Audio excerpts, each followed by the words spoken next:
Well, good morning. This week's Monday meditation.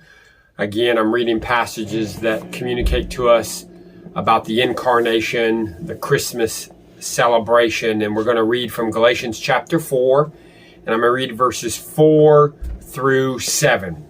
So Galatians chapter 4, verses 4 through 7. Hope it's an encouragement to you as you begin your week. But when the fullness of time had come, God sent forth his Son, born of a woman, born under the law, to redeem those who were under the law, so that we might receive adoption as sons. And because you are sons, God has sent the Spirit of his Son into our hearts, crying, Abba, Father. So you're no longer a slave, but a son. And if a son, then an heir through God. What a beautiful passage of Scripture. Verse 4 tells us that it was in the fullness of time that God sent his Son to be born of a woman. And then in verse 5 tells us why.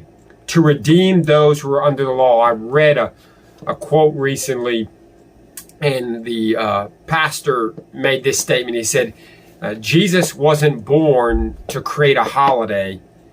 Jesus was born to die for sinners. And that's so very true. And the reason we celebrate at Christmas is, yes, the Son is born, the baby born in a manger, but just as Paul wrote in Galatians 5, the reason he was born was to redeem us and to adopt us into God's family. And so because of Christmas, which will ultimately end in Easter and the death and resurrection, we can be sons of God and we can call God our Father. And that should really encourage us and bring us joy during the Christmas season. And I hope it does. As you go through this week, remember why Jesus came and be blessed.